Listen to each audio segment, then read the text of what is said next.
بسم اللہ الرحمن الرحیم۔ حدیث نبوی حضرت ثوبان رضی اللہ عنہ بیان کرتے ہیں، رسول اللہ صلی اللہ علیہ وسلم نے فرمایا، درست رہو اور تم اس کی طاقت نہیں رکھتی، اور جان لو کہ نماز تمہارا بہترین عمل ہے اور وضو کی حفاظت صرف مومن شخص ہی کر سکتا ہے۔ حدیث پاک میں جو الفاظ آئے ہیں ان میں استقیموا کا لفظ ہے، یعنی درست رہو، اور اس کا مطلب ہے کہ صراط مستقیم پر چلو، یعنی برائیوں سے بچو اور اچھائیوں پر قائم رہو۔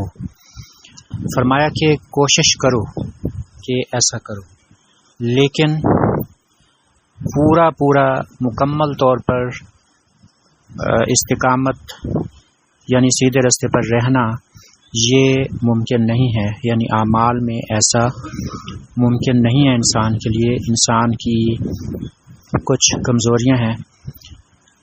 فرمایا کہ تم اس کی طاقت نہیں رکھتے، اور فرمایا جان لو کہ نماز تمہارا بہترین عمل ہے، یعنی یہ حال بھی بتا دیا ہے کہ نماز پڑھو۔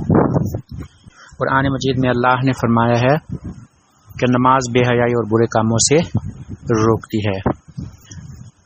تو اگر ہم نماز پڑھیں گے یعنی ہم امتی، تو ہم گناہوں سے بچیں گے اور صراط مستقیم پر زیادہ سے زیادہ قائم رہ سکیں گے۔ آپ نے فرمایا وضو کی حفاظت صرف مومن شخص ہی کر سکتا ہے، یعنی ایک بندہ مومن پاکیزگی کا اہتمام کرتا ہے، وہ اپنے باطن کو بھی صاف رکھتا ہے اور اپنے ظاہر کو بھی صاف رکھتا ہے۔